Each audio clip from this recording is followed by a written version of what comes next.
She was the golden child, untouchable, always right, always first. Then Thanksgiving came, and I stood up and dropped the truth I'd been sitting on. Forks froze, her smile vanished, and the room went silent. In one breath, what I said flipped our whole family hierarchy. My entire life, I was the quiet shadow to my sister's blinding spotlight. But then came Thanksgiving, and a single thrown wine glass didn't just splatter red on the carpet. It exploded my family's perfect lie, revealing a truth no one was ready for.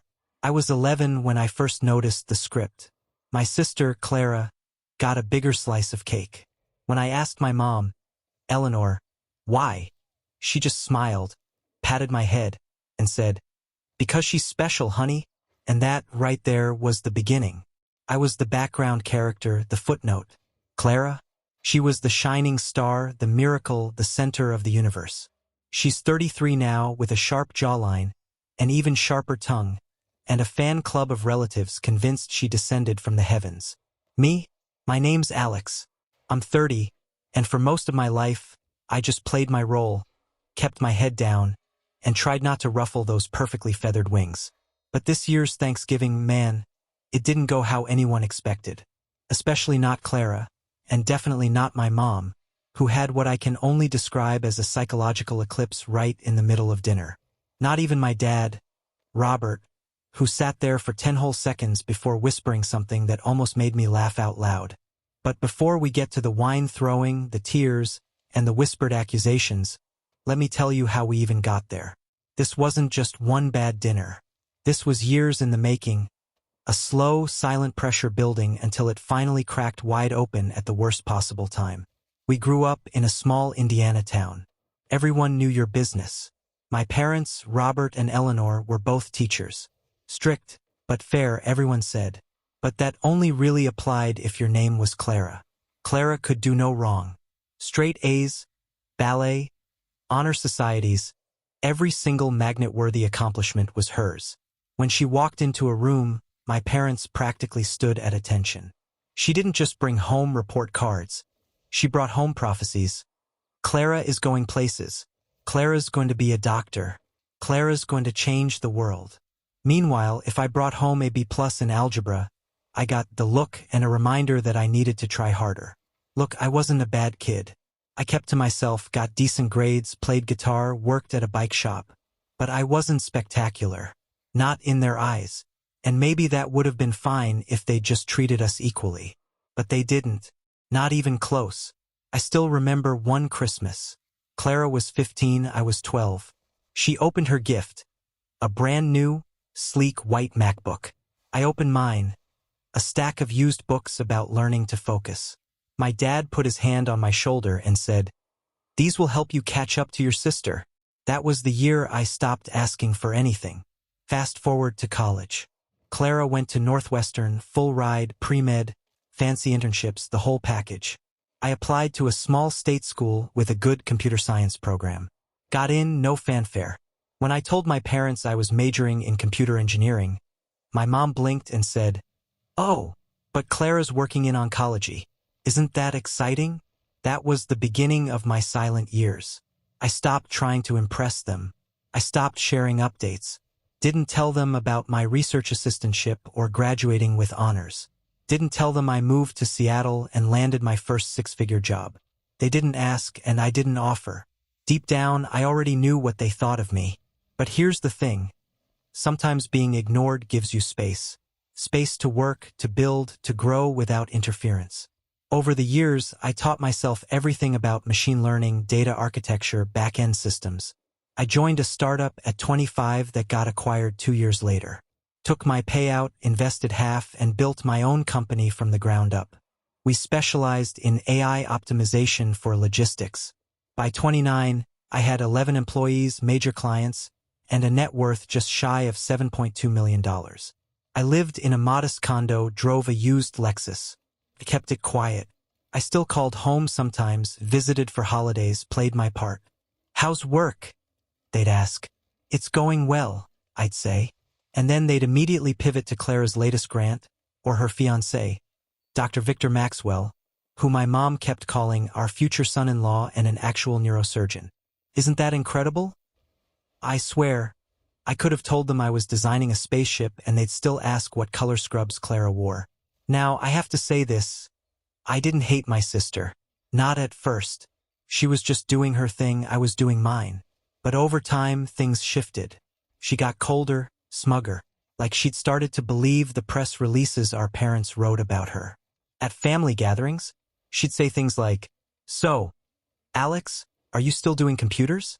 And when I'd say yes, she'd chuckle and say, "Well, hey, we need tech guys too."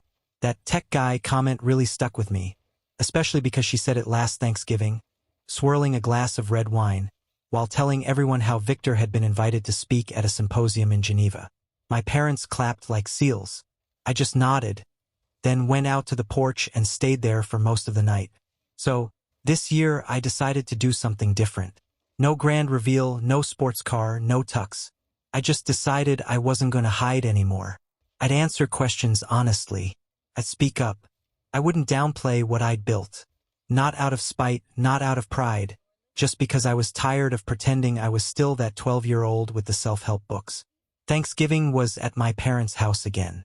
Clara and Victor were already there when I arrived. She hugged me like I was a distant relative. "Wow, you clean up nice." I was wearing a button-up and jeans. Nothing fancy. Victor shook my hand, that firm, overcompensating squeeze some men do to remind you who's taller. Dinner started fine. Turkey, mashed potatoes, the usual. Mom had placed name cards this year, for the first time ever. Clara at the head, Victor next to her. I was 2 spots down between Uncle David and the sideboard. I didn't mind. I'd been seated closer to the garage once. The first crack came when my cousin Sophia, 19 and majoring in graphic design, asked me what I did. "I run a software company," I said, casual. My mom jumped in. "Oh, Alex does IT support, I think." I paused. "Not quite. I founded a company that builds AI tools for optimizing freight and logistics. We've got contracts with some major shipping firms." There was a beat of silence. Victor raised an eyebrow. "Like, what kind of contracts?" I smiled. "Last quarter, we onboarded a client with an annual logistics spend of around $400 million. We helped them reduce waste and increase speed using predictive algorithms. It's been going well." My dad blinked. "You never mentioned that before." "I guess no one asked." Clara laughed. "That's cute, Alex. You always did have a vivid imagination." Sophia leaned forward. "Wait, are you serious? That sounds insane." I pulled out my phone, opened our website and slid it over to her. "Here, that's us." She scrolled, eyes widening. "This is legit." That was the moment the temperature in the room changed. It was subtle, but I felt it, like someone had turned the volume down on the Clara show for the first time in decades. My mom looked confused. My dad looked stunned. Clara looked annoyed. Not threatened yet, but definitely annoyed. Victor just poured more wine. The questions started coming faster. Uncle David asked how many people I employed. Aunt Carol asked what city I lived in now. My parents didn't say much, but they kept glancing at each other like they were trying to do the math in their heads. And then Clara asked the question that finally cracked the mask. "So, Alex, be honest. How much do you actually make? Like, salary-wise?" I paused. I could have laughed it off, dodged it, said something vague. But I didn't. Not this time. Last year? About $850,000 in salary and bonuses. But most of my wealth is in equity. "Equity?" She scoffed. "Company shares. I own 83% of the business." The silence that followed was loud. You could hear the clink of a fork on porcelain from across the room. And then my mom very softly said, "You're joking." I shook my head. "Nope." And that was when things started to spiral. Clara leaned back, arms crossed, and muttered, "That's ridiculous." My mom's eyes started to glisten. My dad looked at me like I just told him I was moving to Mars. But no one said anything else for a few seconds. Then Victor chuckled, slow and condescending. "Come on, man. If that were true, why are you living in a condo and driving a 10-year-old Lexus?" I looked him in the eye. "Because I don't need to prove anything." Clara snorted. "Wow. So, You've just been lying to everyone this whole time. That's when my mom stood up. Her voice cracked when she said, "You lied to us, Alex." And I just stared at her, stunned. Not at the words, but at how fast the script flipped. But before I could even respond, Clara grabbed her wine glass and threw it. The room froze. The wine glass didn't shatter. That's the first thing I remember. How it should have shattered, like in a movie, red wine splashing everywhere. Instead, it bounced. It landed sideways on the carpet by the china cabinet, rolling lazily to a stop while the wine soaked deep into the fibers. My mother gasped like someone had died. My father stood up abruptly, his chair scraping across the hardwood floor, jaw twitching like he wanted to say something but couldn't figure out where to begin. And Clara? She just sat there, arms crossed, breathing heavily through her nose like some self-righteous dragon who just torched a village and was waiting for applause. "I can't believe this," my mom finally said, voice trembling. "Why? Why would you hide something like this from us, Alex?" That part still gets me. Hide? Like I'd stashed nuclear secrets or faked my death for insurance money. I didn't even know how to respond at first. My brain kept stuttering over the wine on the floor, the fact that I had just been accused, not of doing something wrong, but of being something wrong.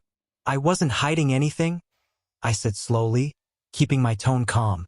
"I just stopped trying to impress people who didn't want to listen." Dad scoffed. "That's not fair." I looked at him. "Isn't it?" He opened his mouth, closed it, looked at Clara like she might help him form a sentence, then sat back down heavily. He didn't say another word for 5 straight minutes. Meanwhile, my mom turned her attention back to me, visibly trying to compose herself. She smoothed down the front of her sweater like that would settle her nerves. "Alex, sweetheart, you have to understand how this looks. We're your parents. We should have known. You should have told us." "You never asked," I repeated. "We assumed you were doing okay. We didn't expect this." She gestured vaguely toward me like I was wearing a crown I didn't deserve. "It's just a lot to take in."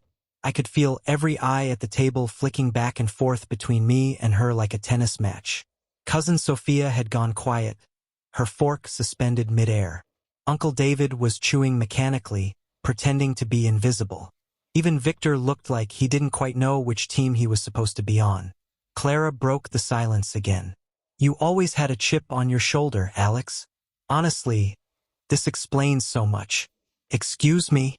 She leaned forward, wine-stained lips curling into a smirk. "You've always been resentful. I could feel it every time we were in the same room. You didn't like being the underachiever. And now what? This whole millionaire tech genius thing is supposed to make up for it. That did it." I looked at her dead in the eye and said, "No, Clara, this isn't about you." She laughed, full-on laughed. "Oh, please, of course it is. You had to make a scene. Had to steal the spotlight. Thanksgiving of all times." "I didn't steal anything," I said. "You just assumed I'd stay quiet forever." And then, as if on cue, my mother placed her hand over Clara's and said softly, "Clara, honey, maybe we should all just take a breath." There it was again, that quiet gesture of comfort, that subtle alignment of sides. No one comforted me when the wine was thrown. No one asked if I was okay. They instinctively moved to protect her. Something in me cracked. I stood up slowly and picked up my plate. "I think I'll eat in the living room." My mom blinked. "Don't be dramatic." "I'm not. I'm just done pretending this is normal." I walked out without waiting for a response. The silence that followed me was heavier than the food in my hand. In the living room, I sat down on the couch and started cutting into my turkey. My hands were steady, but my jaw was clenched so tight I could hear it clicking. A few minutes later, someone sat beside me. I expected Sophia or maybe one of the aunts. It was Victor. "Hey," he said casually. I didn't look up. "Hey," he cleared his throat. "So, you really built all that yourself?" I finally turned toward him. "Yeah, what?" He gave a lopsided shrug. "Just surprised, that's all. I always figured Clara was the overachiever in the family." "She is. At least, that's the official story." He chuckled like we were two guys swapping stories over beers. "Man, she's going to lose it over this." She already did. I tilted my head toward the dining room. You know she's in there telling them you probably faked all of it, right? That this is some long game to make her look bad. I froze mid-bite. Of course she is. Victor leaned back against the couch, staring at the ceiling like he'd seen this movie before. You know, I used to think the family adoration was cute. Like, wow, they really love their daughter. But after a while, I realized it's a cult. That caught me off guard. A cult? He nodded. You don't notice it until you're on the outside. Your mom talks about her like she's a myth. Your dad quotes her like a political speech. And Clara? She believes it. Every word of it. I've never met someone so obsessed with her own reflection. I stared at him for a second, trying to decide if this was a trap. Then why are you marrying her? He smirked. I didn't say I was. That shut me up. He stood up a moment later, brushing imaginary lint off his slacks. Just thought you should know what's being said back there. Good luck. And with that, he walked off, leaving me sitting there with a plate of turkey and 100 thoughts bouncing around in my skull like marbles in a tin can. A few minutes later, Sophia slipped in. She perched on the armrest like a bird testing the air. Hey, she said gently. That was intense. Yeah. She hesitated. I just wanted to say, I think it's really cool what you've built. Like I had no idea. They never talk about you, you know. That part stung more than I expected. I know. She glanced toward the hallway then back at me. Anyway, just wanted you to hear that someone's proud of you. I nodded, grateful. Thanks. She left a minute later, and I returned to my thoughts. I kept waiting for someone, anyone, to come and apologize, but no one did. Instead, I heard the muffled sound of voices from the dining room, low and urgent, then footsteps, then the unmistakable sound of my mom crying. Took everything in me not to roll my eyes, because I knew that cry. That wasn't the cry of someone hurt. It was the cry of someone cornered, of someone trying to summon sympathy before the narrative slipped out of her control. And sure enough, not 5 minutes later, my dad came in. He didn't sit down, just stood there awkwardly like a substitute teacher about to give a lecture he didn't write. Son, he began, I think it's time we had a serious conversation. Here we go. I placed my plate down on the coffee table and leaned back, arms crossed. All right. He scratched the back of his neck. This whole situation, it's caught us off guard. And I get it. You've been working hard. That's great, really.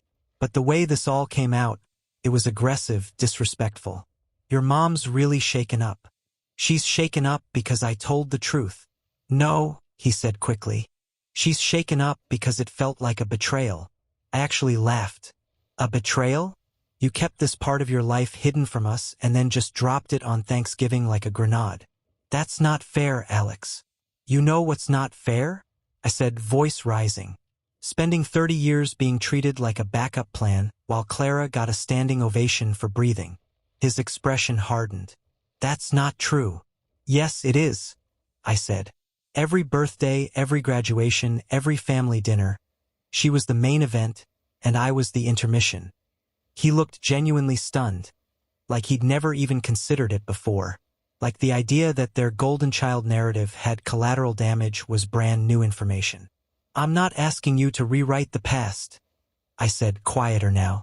I'm just asking you to stop acting like I owe you guilt for doing something right. He stared at me for a long moment, then gave a tight nod. We'll talk more later. And just like that, he turned and walked away. No apology, no acknowledgement, just a retreat. By the time I went back to the dining room, dessert had been served. Pumpkin pie, whipped cream, coffee. No one looked at me, not even Clara. She sat stiffly, red-eyed and silent, like she was mourning a tragedy no one else could see.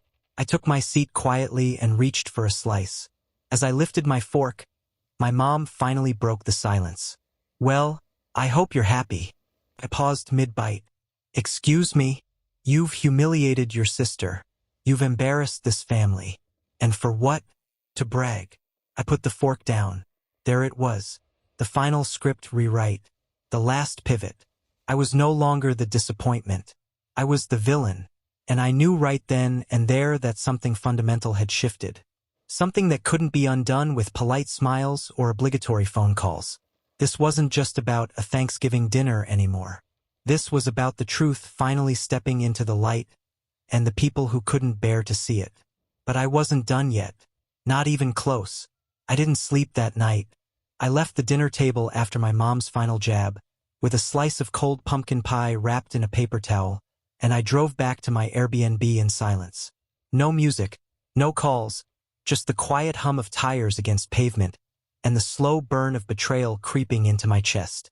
When I got to the Airbnb, I sat on the edge of the bed and stared at the slice of pie like it might answer the question I couldn't shake. How did telling the truth make me the villain? All my life, I had swallowed slights so small they seemed harmless on the surface. Comments, glances, omissions. But together they built a wall I wasn't allowed to climb. And when I finally stood at the top, looking down from a place I'd built with my own hands, I was punished for not staying where they left me. I barely slept. My mind kept replaying my mother's face when I told her the truth. Not proud, not curious, not surprised. Hurt, like I had stabbed her in the back. By morning, I had 3 texts. One from Sophia. You okay? Yesterday was, yeah. Let me know if you want to get out of the house today. One from Victor. They're spinning. Just FYI. Might want to get ahead of it. And one from my mother. Call me. We need to talk about what happened. I ignored all 3 for an hour while I drank weak coffee and stared at a blank TV screen. Then curiosity got the best of me and I called her. She picked up on the second ring. Alex. Her voice was tight, rehearsed. I'm glad you called. You asked me to. A pause. Well, yes. I wanted to clear the air. I waited. I've been thinking, she continued, and I realized things got out of hand yesterday. Emotions were high, but your sister is still processing everything, and so are we. This was a lot to take in. I noticed. She ignored the tone. We've always wanted the best for you. But Clara, she's had to work so hard to get where she is. Right? I said. And I haven't. You know that's not what I meant. It's exactly what you meant, Mom. That's always what you've meant. Another pause. I could hear her breathing through her nose like she used to when she was annoyed I hadn't emptied the dishwasher. I think it would be a good idea, she said finally. If you apologize to your sister. That actually made me laugh. You're kidding. She's devastated. You humiliated her in front of the entire family. You ambushed us, Alex. I sat there in stunned silence for a few seconds. You think I planned that? Well, she hesitated. It certainly felt like a performance. A performance would have involved fireworks and a saxophone solo. I answered a question. You showed off, she snapped, finally dropping the gentle tone. You made her feel small on purpose. You embarrassed her. I could feel something inside me twisting. Not rage. Not yet. But a slow, tightening coil of clarity. Mom, I said, voice low. You do realize that she threw wine at me, right? That she insulted me, that you accused me of lying. But somehow you're more upset that people stopped clapping for her for 5 minutes. She didn't respond. I'm not apologizing for being successful, I said. And I'm definitely not apologizing for your discomfort. She exhaled sharply. Then I don't know what else there is to say. Maybe nothing. And I hung up. That was the moment something snapped in me. Not out of anger, but resolve. For the first time, I saw the situation not as a wounded son desperate for approval, but as a man realizing he didn't owe anyone anything anymore. But the betrayal didn't end there. 2 days later, I got a text from Victor. Just 3 words. Check your email. I did, and what I saw made my stomach drop. Attached was a forwarded thread from Clara's email. It had been sent to several people in the family. Uncle David, Aunt Carol, even Grandma Evelyn. The subject line, concerning Alex's claims. The email was several paragraphs long. I read it 3 times just to make sure I wasn't misunderstanding. In it, Clara calmly and professionally questioned the legitimacy of my company. She said she'd done a little digging and couldn't verify any of my client contracts. She implied that I might be involved in shady tech dealings or overstating my success for personal validation. She even said I might be in a manic phase. At the end, she included a casual line. I say all of this with love. I just think we need to be cautious before we enable any delusions. Alex clearly needs support, not applause. Support, not applause. I sat there stunned. Not because she doubted me, but because she was trying to make everyone else doubt me, too. And it worked. Within hours, I got 2 more emails. One from Aunt Carol asking if I'd exaggerated my story, and one from my mom. Alex, your sister showed me the emails. I'm not sure what's going on, but I think you need help. We love you, but we're worried. Let us in. That one broke me. Let us in. Where had they been when I was a teenager building code in my bedroom because I had no one to talk to? Where were they when I got my first patent approved or when I landed my first client? Let us in. They had never even knocked. I called Victor. He picked up on the first ring. I'm assuming you saw it. Yeah, I said, still trying to process. What is wrong with her? He sighed. You want the truth? Always. She's always been like this. But this is new. This is next level. She's trying to destroy my credibility. She's scared. The crown slipped, and she's grabbing at anything to keep it. I paused. Why did you send it to me? Because you deserve to know. And because I think I might be done with all this. There was something final in his voice. You're leaving her? I don't know yet, but I see it now. The manipulation, the control, the way your parents feed it. We were quiet for a while. Then he said, you should come back. Say nothing. Just show up. To what? Let them keep painting me as the delusional brother. No, he said. To show them you're not going anywhere. To remind them you don't need their approval. I didn't respond, but the idea planted itself like a seed. The next day, I went back to my parents' house. I didn't call ahead. I just knocked on the door around 3 p.m., wearing jeans and a black coat, holding a thick folder in my hand. My mom answered, surprised. Alex, are you all right? I'd like to talk, I said, stepping inside. She hesitated, then nodded. My dad was in the living room. Clara was on the couch with a cup of tea and a smug expression that faltered the moment she saw the folder in my hand. Good, she said, setting her cup down. I'm glad you came. We really need to discuss. No, I interrupted. I need to say something. They all froze. I sat down across from them and placed the folder on the table.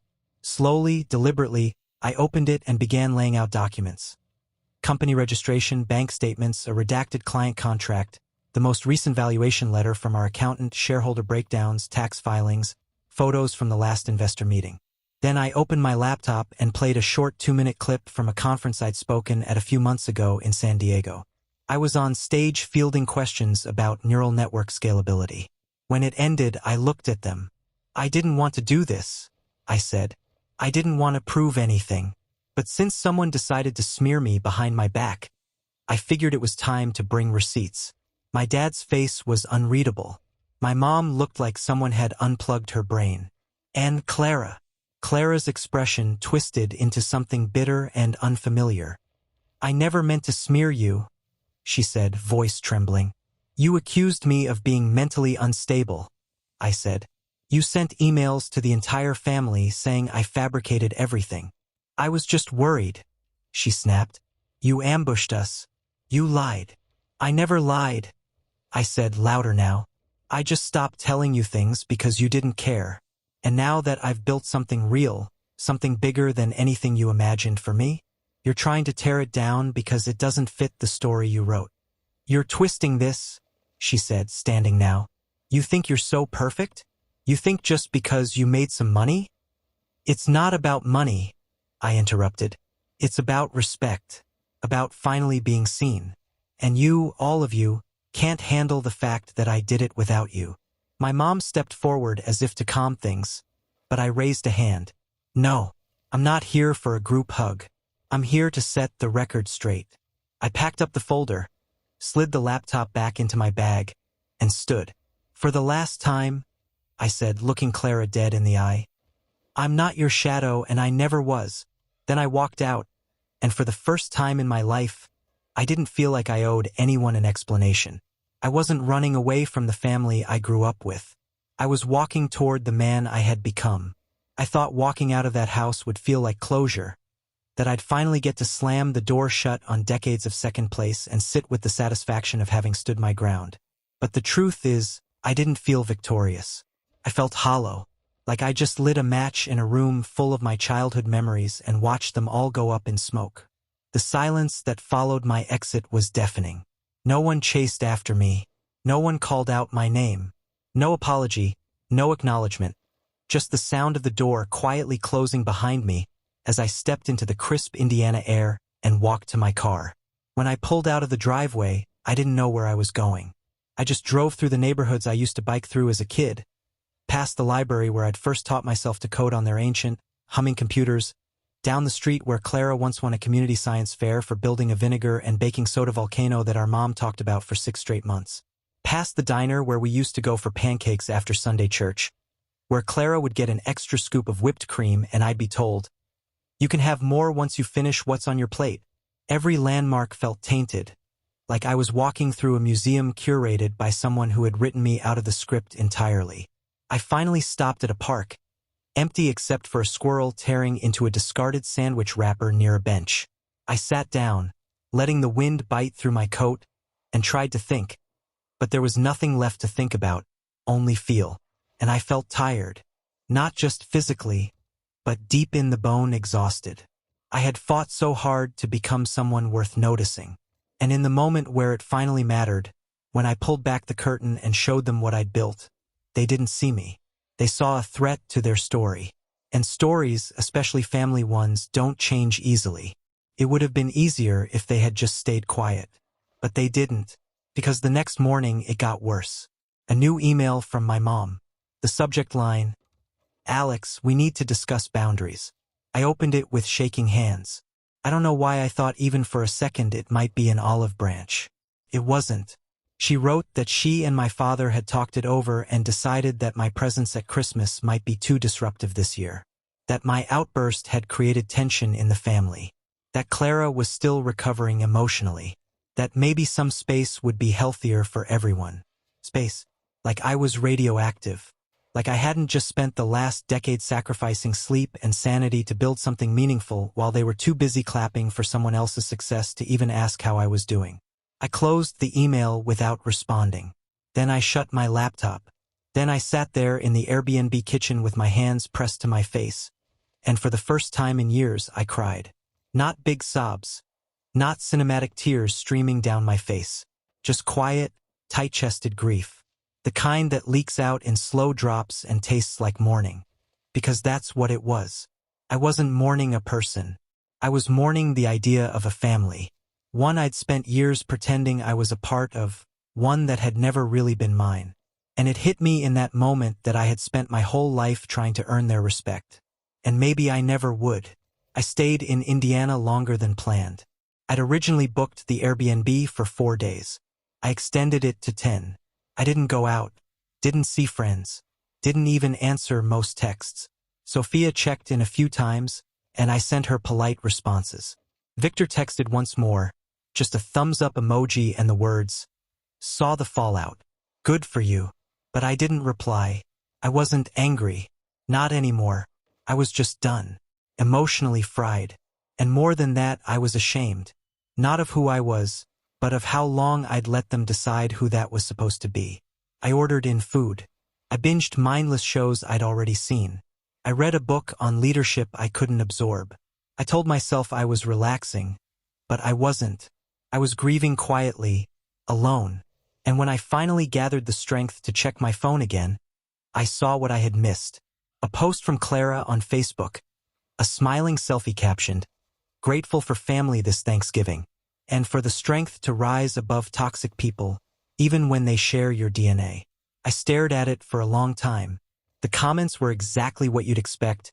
"You're so strong, Clara. Ignore the haters. You shine no matter what. They're just jealous of your success. Family isn't always blood. Stay close to the ones who support you." I didn't respond. I didn't need to. because that post told me everything I needed to know. She wasn't just rewriting the narrative.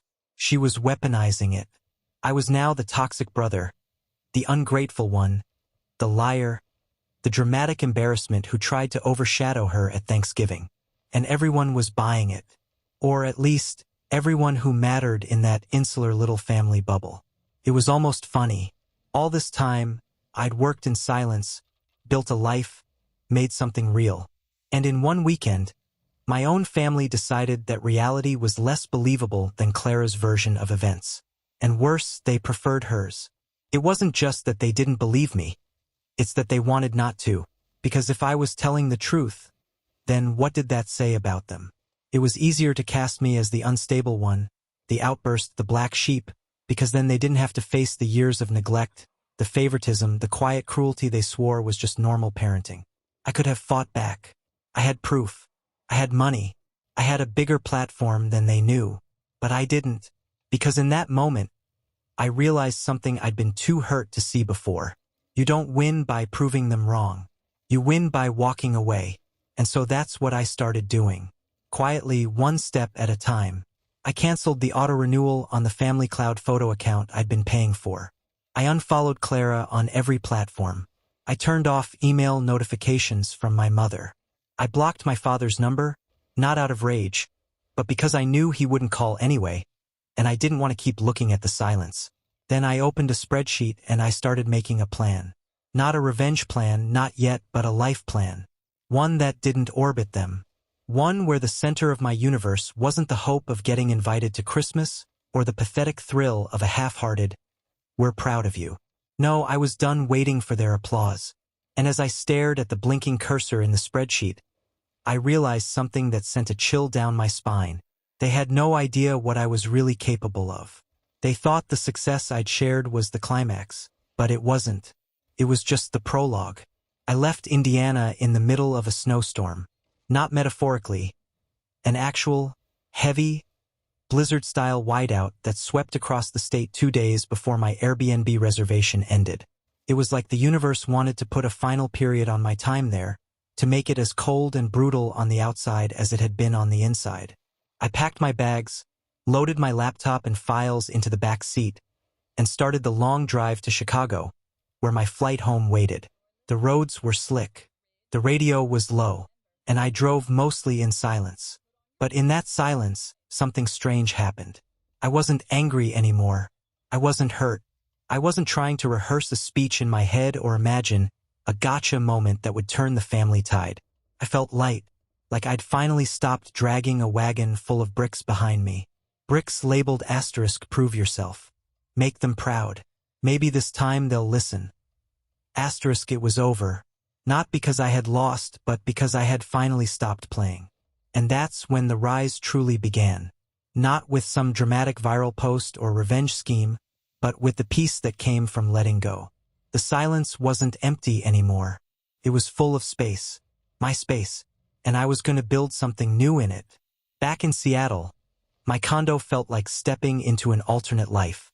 Like I had passed through a mirror and returned to a world that hadn't changed while I had completely transformed. The plants in my windowsill were still alive. Barely. My neighbor's cat still patrolled the hallway like he paid rent. My startup Slack channel still pinged with deadlines and bugs and inside jokes. But I wasn't the same Alex who left for Indiana. Not anymore.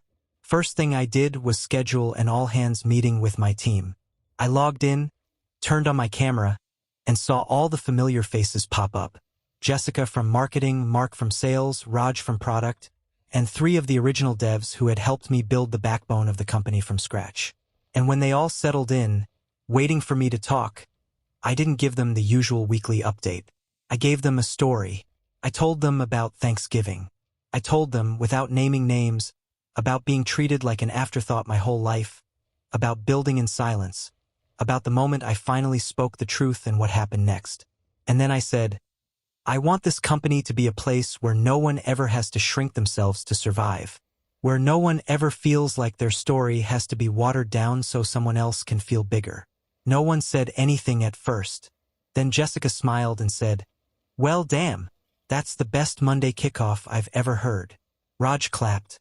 Mark typed in the chat, Alex, main character energy. That meeting changed the tone of everything. Over the next few months, we didn't just grow, we exploded. We closed 2 new clients in Q1. Both of them referred through connections who had seen our work online.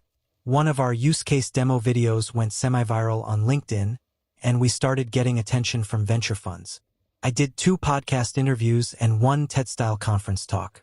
And for the first time, I didn't downplay our success. I didn't act like we were just a small shop, because we weren't. We were making waves in one of the most competitive tech spaces in the country, and I was the one at the helm. With growth came money, more than I'd ever really known what to do with. I upgraded my condo, not to a mansion, but to a sleek, modern townhouse with a rooftop garden and space for a recording studio. I started working with a personal trainer 3 times a week. I hired a financial advisor not because I was worried about losing money, but because I wanted to learn how to move it, how to make it work for causes I cared about. And I began investing quietly, strategically, not just in tech, but in people. I reached out to small business owners with good ideas but no resources, artists who needed grants, coders in underrepresented communities who just needed someone to believe in them.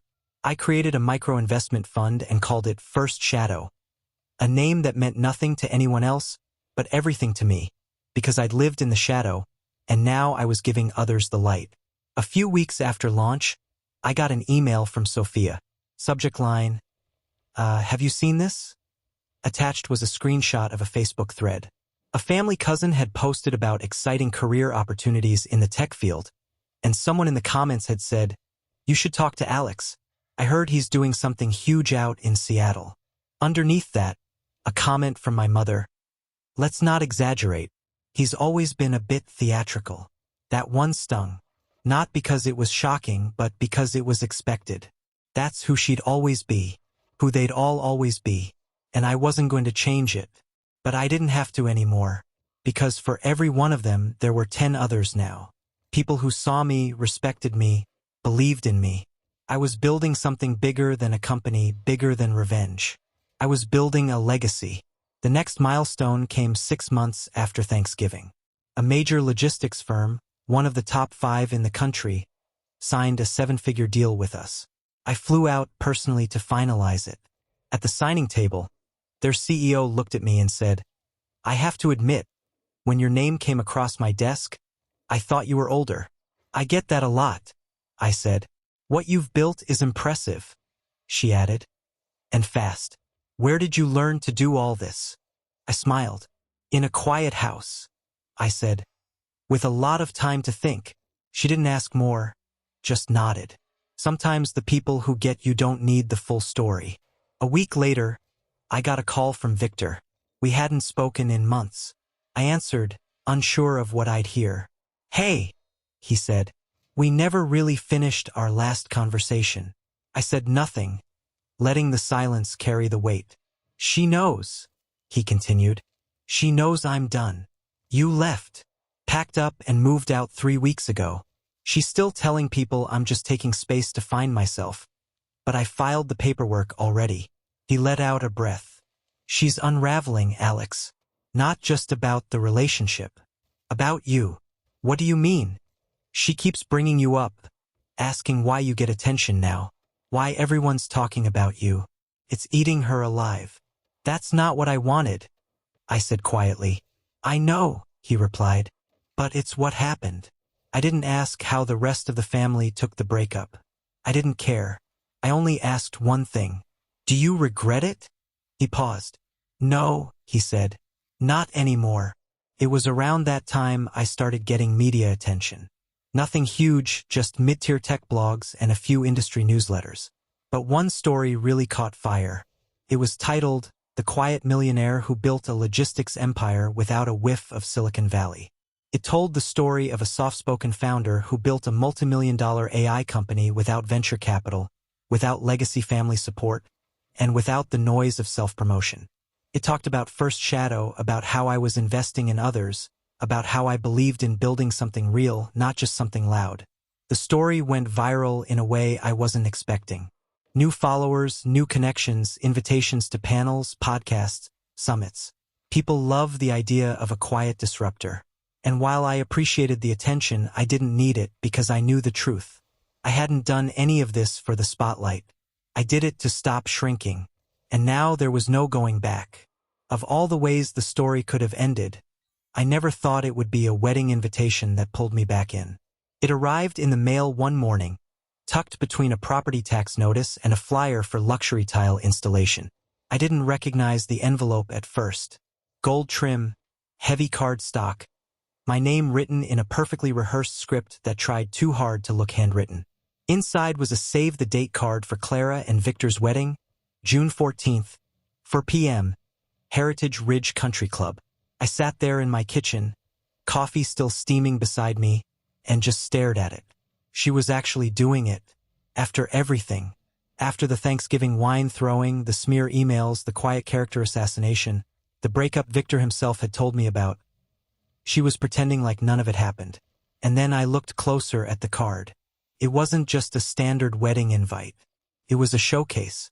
There was a full-blown insert listing the venue, dress code, registry links, charity donation options, and even a QR code that opened a digital memory book with their engagement story. Which, for the record, was a lie. I remembered the real story. She told it over Thanksgiving dinner last year, and it didn't involve any of the poetic lines she'd now written into her fairy tale. But what got me most of all, a list of featured speakers. There were 3 names. One was her college mentor. One was a close friend from med school. And the third, Robert Hayes, father of the bride, Toastmaster. No mention of me, not as a guest speaker, not even as a groomsman. Just my name on the invite, tucked in with 120 other guests. And knowing Clara, that meant I was a seat filler, a prop, another pair of clapping hands in the audience while she played the starring role in her curated Cinderella moment. But here's what Clara didn't know. I had already started my revenge. Not the screaming kind, not the petty, obvious kind, but the kind that moves quietly in the background, like a chess player sacrificing pawns for positioning. And by the time that wedding came around, checkmate would already be in motion. It started with a question, not how to get revenge, but why. What did I want? A dramatic confrontation? A public takedown? No, what I wanted was simpler than that. I wanted truth. I wanted her to feel, in front of every person who ever praised her, the same sting I felt sitting at Thanksgiving year after year, hearing my own accomplishments treated like background noise. I wanted her perfect image to crack, not through force but through reality. And reality, as it turned out, was on my side, because Victor had told me something months ago that I hadn't forgotten. She's unraveling, so I started looking. Not stalking, just observing. Every public post, every tagged photo, every professional profile, every small inconsistency between what she said and what was actually there. And it didn't take long before I found it. A discrepancy in her medical board certification. Now, let me be clear. I wasn't digging through private files. This was all public information, but her LinkedIn claimed she was board certified in neurology. Yet, the official state licensing board said she was still pending completion of her final specialization hours. In other words, she jumped the gun. And in the medical world, that's a big deal. Especially when your wedding is being framed as a networking gala with half the guest list made up of hospital executives and donors. It wasn't fraud, not legally, but it was definitely a lie, a calculated one. And it gave me exactly the thread I needed to start pulling. I reached out to a friend of mine named Maya, an investigative podcast host I had met during one of my TED-style events in Portland. Maya had built a reputation on peeling back polished veneers and exposing the truth underneath. Her last exposé had gone viral after uncovering a nonprofit's misuse of grant funding. I told her about Clara, about the disparity in credentials, about the way she carefully sculpted her image for maximum applause. Maya was intrigued but cautious. "She's not running for office," she said. "Why should people care?" "Because this isn't about one lie," I told her. "It's about how many people believe it." I sent her the engagement story, the fabricated speeches, the screenshots from Thanksgiving, the Facebook post calling me toxic after I exposed the truth. I didn't beg. I didn't exaggerate. I just let the facts speak. And Maya agreed to feature Clara in a short-form series on professional pretenders. People who build elaborate public facades while quietly bending the truth behind the scenes. Nothing illegal, just curated deception. It would run the week before the wedding. I didn't give them the wedding date. They found it on their own. Meanwhile, I played the part. I RSVP'd yes. I bought a tailored suit, subtle, sharp, charcoal gray. I didn't ask to bring a +1, but I knew I wouldn't be coming alone. Because at the last minute, I invited a guest, Sophia. She had stayed quiet through all of this, supportive but cautious. I didn't blame her. It's hard to choose sides when one side is the family you still have to see at Christmas. But when I told her what I was planning, not the specifics, just the broad strokes, she said one word, I'm in. She booked a flight that night. The wedding day arrived with perfect weather. Clara wouldn't have allowed anything less. The venue looked like a scene out of a bridal magazine. Strings of fairy lights, glass chandeliers, floral arches. Guests arrived in tailored suits and floor-length dresses. Champagne flutes already half empty before the ceremony even began. I kept a low profile, mingled politely, shook hands, complimented centerpieces. But there was a weight to my silence now. People didn't dismiss me. They leaned in, asked what I'd been up to, made quiet jokes about the family genius finally coming out of hiding. The podcast episode had dropped that morning, and by 3 p.m., it had already hit 70,000 downloads. Not a takedown, just uncomfortable truth, titled, The Sisterhood Effect, When Applause Becomes Armor. I didn't need to quote it. Everyone already was. Snippets floated through the crowd in hushed murmurs. Did you know she's not actually board certified yet? The podcast said her engagement story was made up. I heard her brother runs some massive company. Why isn't he in the wedding party? There's something weird going on with that family. And Clara? She smiled through all of it. But I saw the strain, the micro-tightening around her eyes, the way her posture stiffened with every toast, the way her laugh got half a second too loud whenever someone mentioned the word podcast. She knew, but she couldn't react. Not without proving the story right. And that was the beauty of it. The revenge wasn't in destroying her. It was in making her live inside the truth she tried to bury. Every speech, every photo, every compliment, all of it now filtered through a lens she couldn't control. During dinner, I kept mostly to myself until Clara finally approached. She waited until Victor stepped away from the table, then slid into the seat across from me with a glass of wine in hand.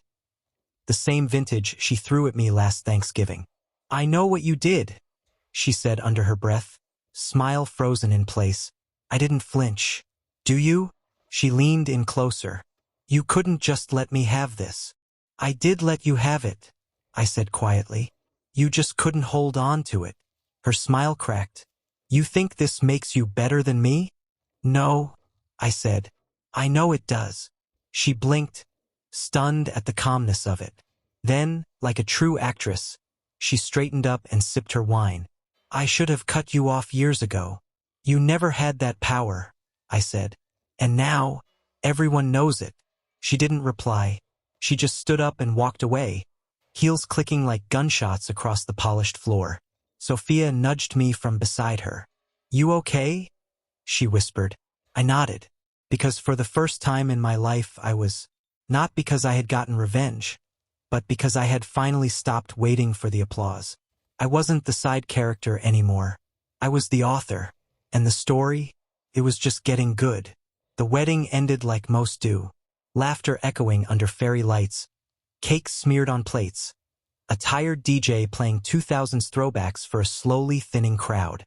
But beneath the gloss and sparkle, I could feel the tension buzzing like faulty wiring behind the drywall. No one said it aloud, but everyone knew something had shifted. The next morning, my phone lit up with 3 missed calls from my mother, 2 from Dad, and a single text from Clara. You win. I hope it was worth it. I didn't respond because it wasn't about winning. It never was. It was about telling the truth in a place where the truth had never been welcome.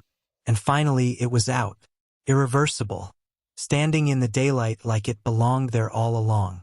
The podcast episode had passed 300,000 plays by the end of the week. Maya messaged me. You underestimated how many people needed to hear this story. I hadn't done any interviews, no post-wedding statements, no social media cryptic posts or subtweets. I didn't need to. The silence said enough. What happened next came slowly, then all at once. Clara's hospital board requested a formal review of her credentials. Standard protocol, but humiliating for someone who had branded herself as a rising star in her department. She wasn't fired, but the press made it clear she'd need to clarify her miscommunication. Her wedding photos were stunning, but none of the captions said what people were really thinking. And Victor, he didn't move back in. 3 weeks after the wedding, Sophia sent me a screenshot of his new LinkedIn job update. Relocated to Portland, available for consulting. No mention of Clara. My parents sent a long email around that time.